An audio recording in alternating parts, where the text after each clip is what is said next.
El paso del tiempo ha visto nacer y desaparecer innumerables civilizaciones e imperios. En todas las ocasiones surgieron grandes héroes que intervinieron de forma decisiva en el devenir de los acontecimientos, auténticos exploradores que abrieron camino a sus congéneres, aunque el propósito inicial no fuera ese.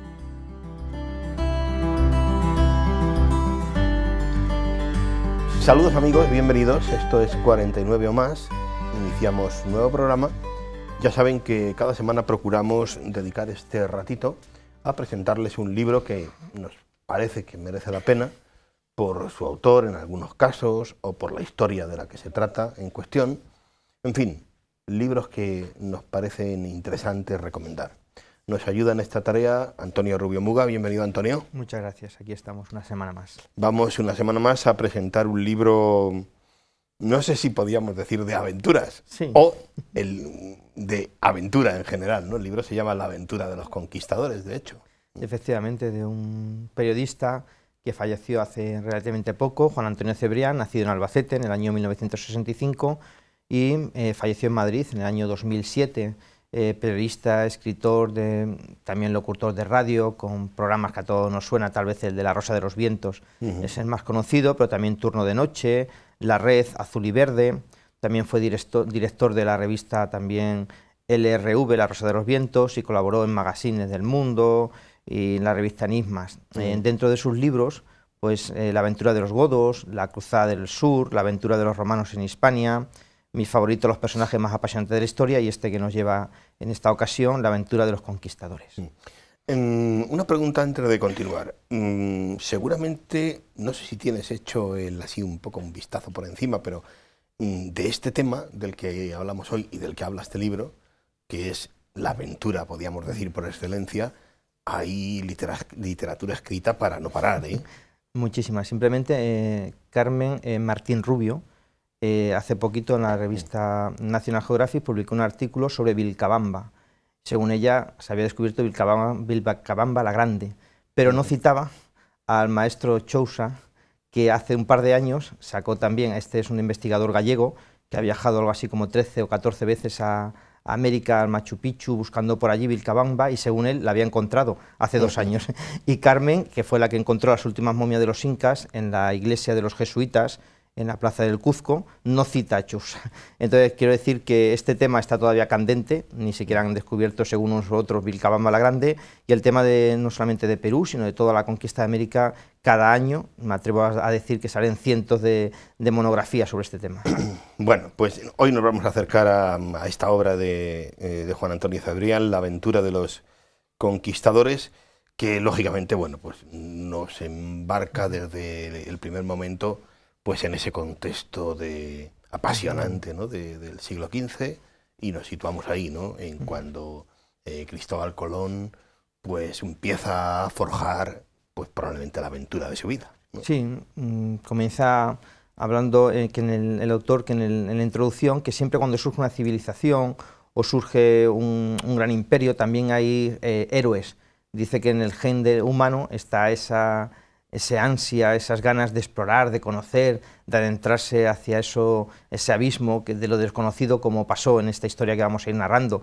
Y como tú apuntas, pues todo empezó aquel día 12 de octubre de aquel año 1492, cuando pues los españoles llegamos a América, una España que hay que situarse, en aquella época solamente eran 8 millones de españoles nada más, y para entender esa epopeya que narra este libro, él lo habla que solamente en la historia, dice que es la mayor epopeya, la mayor conquista, podríamos decir, de la historia, y solamente una se asemejaba, que es décadas después, cuando Iván IV el Terrible se introduce en Siberia. Son para él las 2 grandes gestas de la historia. América, ese paraíso prometido hacia el cual vamos, que era un reto pues para los españoles, y ver este libro como fruto de una época, no mirarlo desde la perspectiva nuestra 5 siglos después, sino intentar adentrarnos en esta gran aventura que vamos a ver de los conquistadores con aquella mentalidad, no juzgar ni mucho menos. Bien, eso es algo difícil, difícil de hacer. Bueno, él empieza contando un poquito bueno, reconociendo que de los primeros años de Colón sabemos poco, y lo que sí sabemos es, pues que, digamos que esa aventura que piensa Colón no tiene de entrada muchos síes. Y eso hace quizá que acabe donde acaba todo, ¿no? Con los Reyes Católicos. Sí, no sabemos el lugar donde nació Colón, tampoco se cree que es de procedencia italiana, más o menos en el año 1451. Una pequeña anécdota que no viene en el libro, pero me acuerdo que un día 28 de diciembre, viendo Canal Extremadura, abrieron la noticia desde el monasterio de Guadalupe, donde decían que habían descubierto la partida de nacimiento de Colón en Guadalupe. Mi alegría duró los 20 minutos que dura el noticiero extremeño, porque al final dijeron que era una inocentada aquel día. No se sabe realmente dónde nació Colón, si en torno a la mitad del siglo XV, y después de 7 años intentando convencer a la corte portuguesa, no lo logra, y mira por dónde pues aterriza aquí en España y va a recabar en el monasterio de la Rábida, monasterio que era franciscano, donde entra en contacto también con los Reyes Católicos a través del gran franciscano de aquella época, amigo de los Reyes Católicos, nuestro conocido el cardenal Cisneros. Hay un dato muy interesante de por qué Colón intenta adentrarse en ese mar océano, porque se había casado con Felipa Moniz de Perestrero, que era una noble portuguesa, y su suegro, el padre de su señora, pues era un experto marinero y también era un aficionado cartógrafo y cosmógrafo, y tenía una colección de mapas, y fue el que le inculcó... El que le metió el gusanillo, ¿no? Efectivamente, ese gusanillo para que su yerno se adentrase en el mar.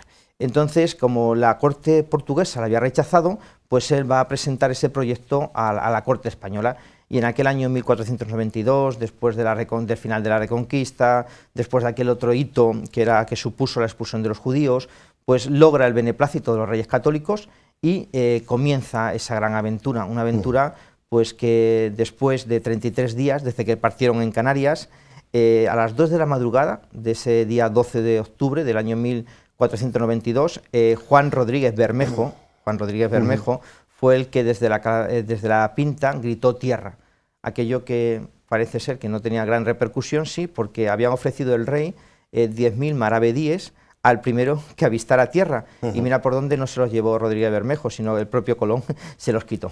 Y ahí empezó esa gran aventura que va a llevar pues unos cuantos siglos. Bueno, el libro se llama La aventura de los conquistadores, porque no pretende ser un libro sobre Colón, ya se lo digo a las personas que nos están viendo, sino que es un recorrido precisamente pues por todos esos grandes conquistadores que vendrán después de Colón. Y eso tenemos que hacerlo nosotros, un pequeño recorrido en poco tiempo. Sí. Antonio, para que te hagas una idea, llevamos casi la mitad del programa. Bueno, pues simplemente decir que la misión que le dieron los Reyes Católicos a Colón no solamente era conquistar, sino sobre todo también evangelizar y abrirse al comercio. Fundamental la evangelización desde el primer momento, y eso va a estar presente porque cada expedición va a ir con una serie de religiosos y también abrirnos a ese comercio.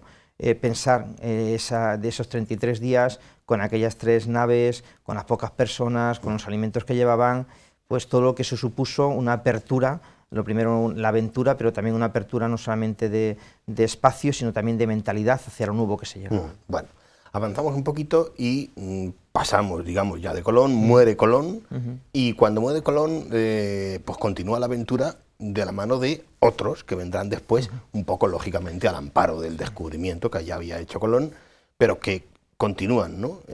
Continúan de alguna manera su gesta, y ahí, pues bueno, el autor del libro, en este caso Juan Antonio, va relatando la historia de algunos de estos que no son muy conocidos seguramente. Colón era, de las personas que nos ven. Era un hombre listo, pero mal gobernante.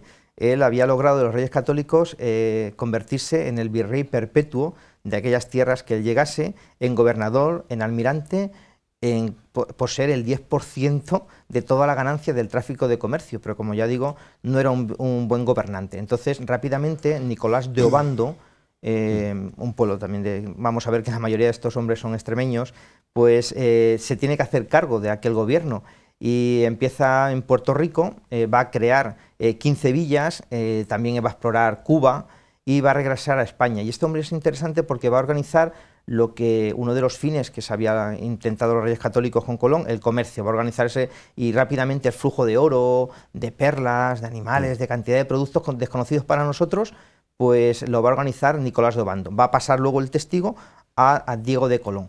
Y ahí aparece, yo creo, un personaje muy importante, conquense, medio paisano nuestro, que no es otro que Alonso de Ojeda, que había participado en la Guerra de Granada.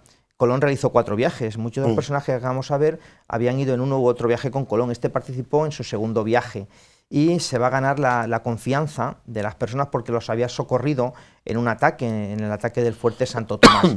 Rápidamente, pues este hombre obtiene pues esa fama, ese prestigio, pero según el autor, de carácter excesivo y bastante cruel. Importante porque va a ser el primero que traiga oro aquí a España. No sé si sabes para qué se utilizó el oro que trajo. Si te suena algo. Algo he oído, algo he oído. Sí, sí. Algo he oído sobre cómo se utilizó ese oro precisamente aquí, en Toledo. Efectivamente, en Toledo vino a parar ese primer oro y se utilizó para hacer la custodia de la catedral que tenemos en Toledo. Y una cosita en relación con, por muchas personas que nos estén viendo, ¿no?, con esto que acabas de decir sobre Alonso de Ojeda, en relación a su fama y a ese carácter, ¿no? Lo digo porque quería preguntarte si Juan Antonio Cebrián, en el repaso que va haciendo a estos conquistadores y a lo que supuso la conquista, toma partido en relación a como hacen otros muchos historiadores, que ya sabes que cuando se acercan a lo que es la conquista, pues toman partido en el sentido de hacer una crítica sobre cómo lo hizo, en este caso, España, o cada uno de ellos, ¿no? No, en ese sentido es bastante objetivo, por eso comentaba al inicio del programa que él dice que miremos no desde nuestra perspectiva, sino que aquello es fruto de un momento histórico concreto.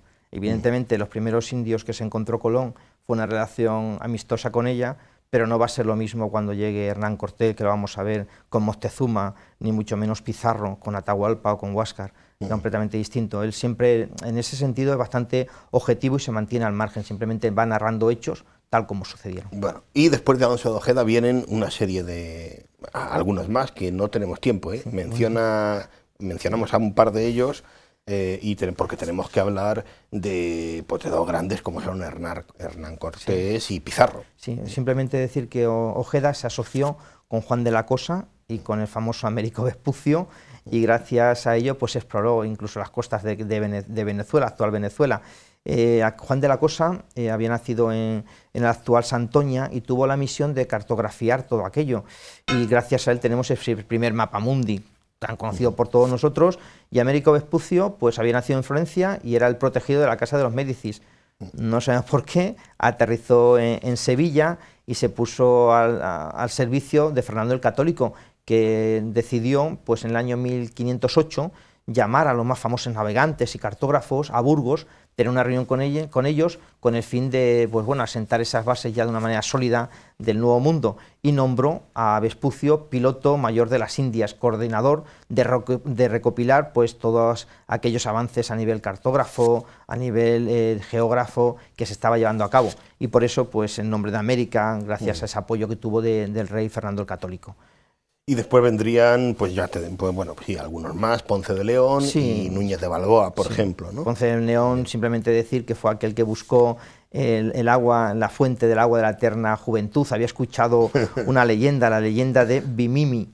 En la búsqueda de esa llegó a Cuba y también pues llegaron incluso a la península de Florida. Y Vasco Núñez de Balboa, pues después de haber arruinado su vida, después de haber estado estudiando en Salamanca, estuvo en Valladolid, volvió a su tierra, pues este hombre se metió de polizón, y mira por dónde le cogieron, y resulta que él pidió que, como había estado en unos viajes anteriores, conocía las costas, que por favor, que no le ejecutasen, que era lo normal, y gracias a él, pues bueno, se embarcó en una de las expediciones donde se encontraron a Pizarro, medio famélico, ya lo vamos a ver un poquito después, y mira por dónde aquel día 25 de septiembre del año 1513, desde lo alto de un monte, vieron un mar Pacífico, y de ahí el Océano Pacífico. Bueno, creo que nos tenemos que detener un momento en Hernán Cortés. Hernán Cortés, que bueno, pues en este libro ocupa un lugar importante, como no podía ser de otra manera. Hernán Cortés y la conquista de lo que llamaremos la Nueva España. Sí, la Nueva España. Nueva España, México, y Nueva Castilla llamaremos después al Imperio de los Incas, a Perú. Había nacido también en Medellín, digo también en Extremadura, en el año 1485.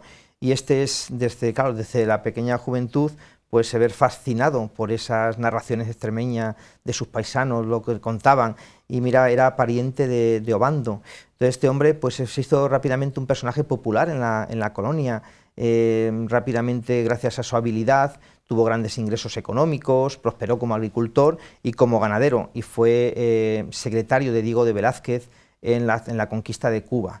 Y allí pues Diego de Velázquez tenía un sueño y mira por dónde en esa exploración se perdió y terminó en el Yucatán, de una manera, pues muchas veces se ve en el libro La Conquista, se encuentran con situaciones inesperadas para ello, pero como es esta, el polizón que hemos dicho antes, ahora este caso de encontrarse en Yucatán le va a servir para darse cuenta de que hay una civilización no tan básica como habían encontrado en las islas, sino con calles, una civilización de personas que en el atuendo, en los útiles que utilizaban. Estaban un poquito por delante. Sí, por delante. Incluso me atrevería a decir, deja en algunos aspectos semejantes a Europa. Entonces allí se adentran, vuelven otra vez a la base y ya con una expedición con 550 hombres ya van a empezar a Yucatán hacia adentro, hacia México. Y mira por dónde pues se encuentran con Moctezuma. Y hay un personaje también, como decía, que había naufragado 8 años antes. El tema es lleno de personajes curiosos, que es un tal Jerónimo de Aguilar, que sirvió de intérprete para ellos, y hubo una batalla contra 12.000 indios, los españoles, los 550 españoles, murieron 800 indios, y capturaron a varios caciques, y esto hace que todo el imperio pues se someta, todos menos Moctezuma, y llegan a la famosa capital de Tenochtitlán. Y allí aparecen los españoles en el verano del año 1519, 400 españoles, 2.000 indios de otras tribus, 15 caballos, y muy importante el caballo, lo vamos a ver después en el tema de la conquista, y algunos cañones. Entonces Moctezuma ofrece la amistad a los hombres de Hernán Cortés, simplemente como una estratagema para ellos ir poco a poco pues armando la guerra. Y aquella entran en la ciudad, apresan a Moctezuma, y Pedro de Alvarado, mira por dónde, una vez que estaban establecidos allí, confunde lo que es una fiesta con una rebelión. Asesina a bastantes nobles, ya digo, y aparece el deseo de venganza. Rápidamente pues tienen que huir en aquella famosa noche triste que se habla, que fue la noche del 30 de junio del año 1520, donde tienen que retirarse. Bueno, avanzamos, que tenemos que, antes de decir algo de Pizarro, que terminaremos con Pizarro, pero si hemos hablado de gestas, hay una gesta con mayúsculas que será la de Magallanes y Elcano, ¿no? Sí, esto en el siglo XVI España... El autor también, pues a contarla un poquito, ¿no?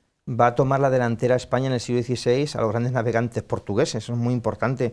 Los portugueses habían adentrado mucho antes que nosotros en lo que es en la exploración del mar, y en ese siglo XVI, bien por el tema de Colón que hemos tratado antes, pues nos vamos a tomar la delantera. Magallanes, que era portugués, había caído en desgracia en la corte portuguesa, porque pues no había sabido defender el puerto de Goa en una de las expediciones, y también era el responsable del avituallamiento de las naves, y se perdió mercancía en una expedición a Marruecos, y eso le llevó pues que los reyes portugueses le dieran un poco a un lado.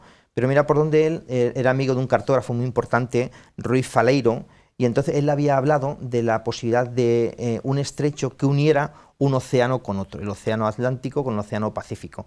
Y él pues va a presentar aquí a la corte del rey Carlos V, va a presentar pues su plan, y ha recibido también pues por Cisnero. Va a aprovechar y le va a dar el visto bueno, y se asocia con Elcano.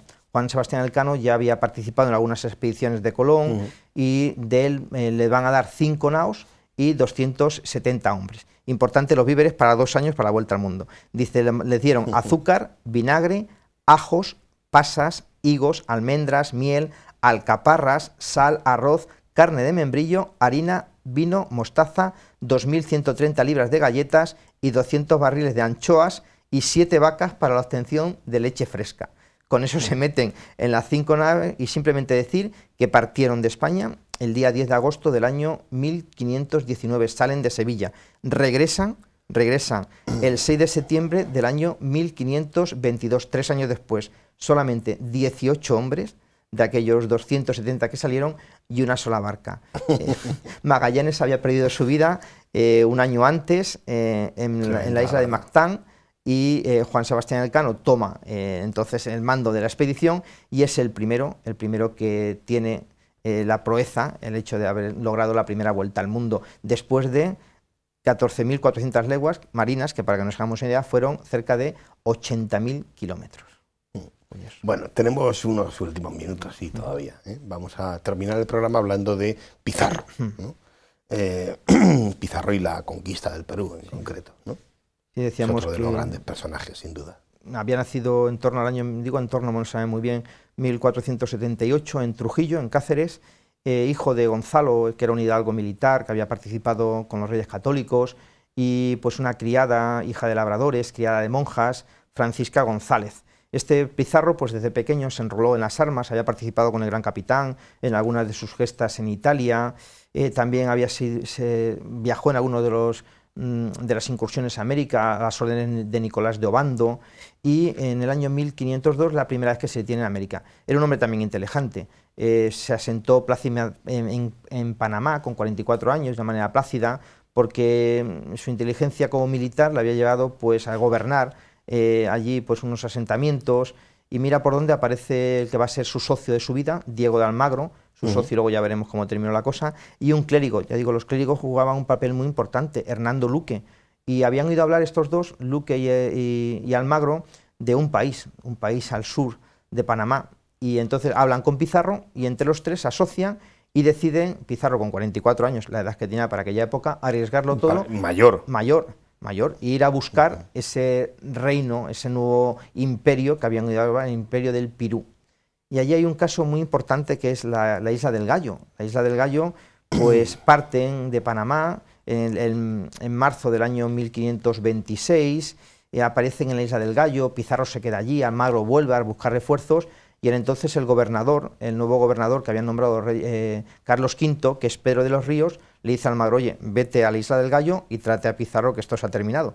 Entonces Pizarro tiene aquella famosa anécdota de la Isla del Gallo, que dice, va a tomar una decisión. Dice, amigos y compañeros, les dice a los que están con él, de aquí para el norte, hacia Panamá, hay hambre, desnudez, tormentas de agua, pobreza y muerte. Hacia el sur hay riquezas.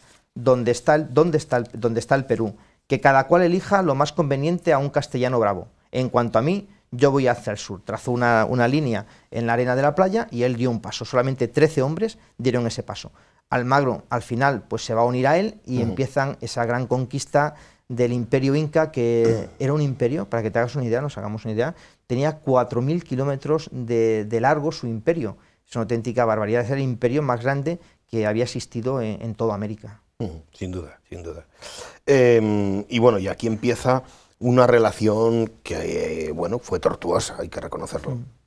Él aprovechó en este tema de la conquista del Perú, pues una guerra a los incas, ya digo, era un imperio, no conocían la rueda, pero al cambio pues tenían una red tremenda de comunicaciones, desarrollaban la agricultura, podían coger incluso hasta 3 cosechas en el Valle Sagrado, y todo eso fruto del imperio inca. Los incas habían ido exterminando otra serie de imperios más pequeños que había habido en toda América del Sur. Ellos venían del norte y llegaron al Cuzco. Cuzco se había fundado en el siglo X, y aprovechando pues una guerra interna que había entre ellos, cuando muere el inca, sus hijos Huáscar y Atahualpa se disputan el imperio.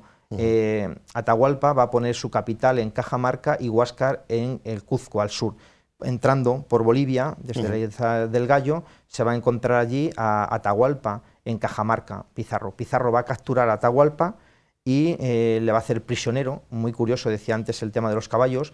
Él va a poner en las 8 entradas que había a la plaza de Cajamarca, donde va a recibir al Inca, que venía de los baños a las afueras de esa ciudad, pues va a apostar 8 caballeros y en cada entrada de la plaza, junto con caballos.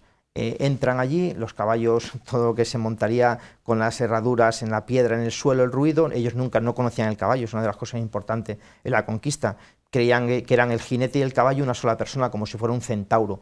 Atrapan a Atahualpa y Atahualpa ofrece por su vida, por su rescate, la famosa también anécdota de que se levantó, puso la mano en lo alto y hasta donde llegaba su mano, una habitación donde le tenían prisionero, llenarla 2 veces de plata y 1 de oro.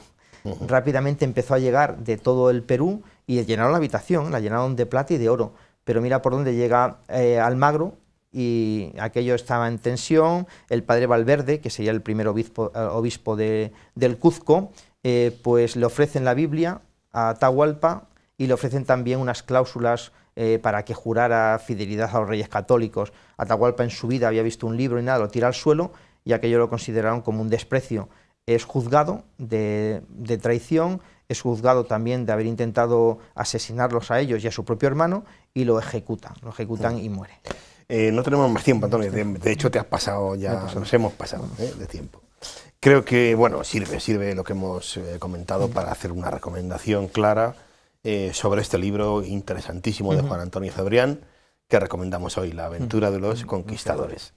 Vamos a terminar, amigos, como hacemos siempre, 49 más, con un texto que selecciona Antonio, un tanto identificativo, si quieren, de este libro que les recomendamos hoy.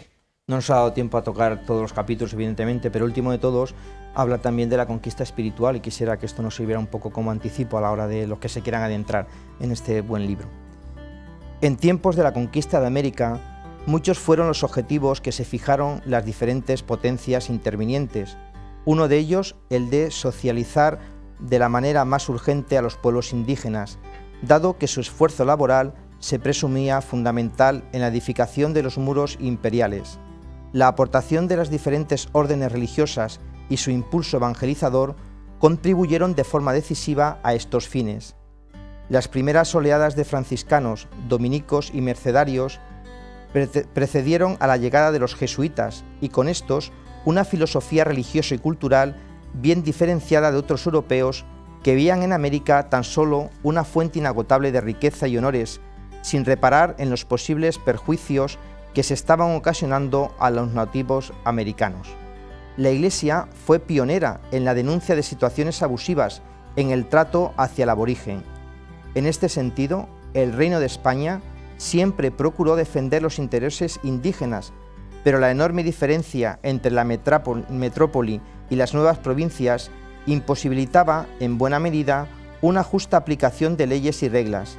Las encomiendas concedidas a los colonizadores y la explotación de estos hicieron de los indios chocaron frontalmente con la idea de convivencia armónica que mantenían órdenes como la Compañía de Jesús, en contacto directo con un papado muy preocupado por cómo transcurrían los acontecimientos.